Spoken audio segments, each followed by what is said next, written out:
familiar with this show knows that Senator Rafael Ted Cruz of Texas is often featured in this very space. When it comes to being the absolute worst, he is a repeat offender. Now, it was bad enough that Cancun Cruz toted his Tumi bag to Mexico for a vacation at the Ritz-Carlton, while millions in his home state of Texas were freezing without power.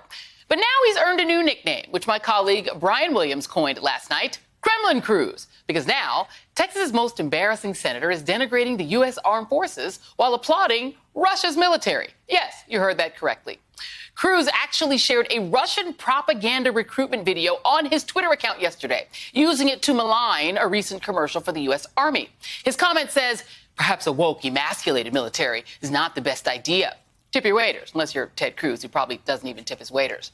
Well, here are some of the clips that Cruz shared. First from the Russian propaganda video, then from the U.S. Army ad.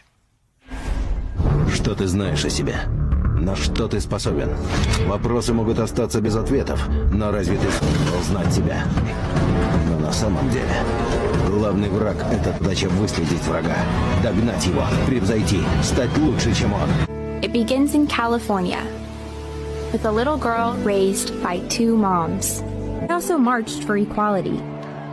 I like to think I've been defending freedom from an early age.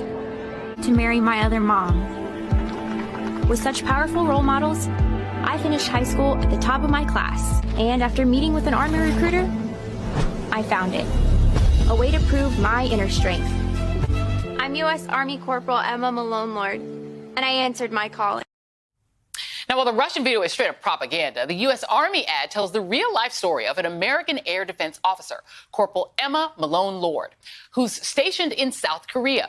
She represents the reality of our increasingly diverse, all-volunteer armed forces. And let's just keep it real. She could probably drop-kick Ted Cruz back to Cancun without breaking a sweat. I mean, hell, probably I could. But Russia's little helper, who's never served in uniform and doesn't even properly serve his Texas constituents, went on to defend his stupid tweet by whining that, quote, Democratic politicians and woke media are trying to turn our military into, quote, pansies. Pansies? Who even says that in the 21st century? And now Cruz's homophobic attacks have predictably backfired.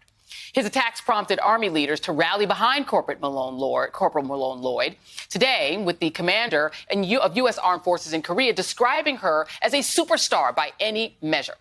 But let's come back to Cruz's tweet for a second, because of all things, he accuses the U.S. Armed Forces of being, quote, emasculated. Emasculated.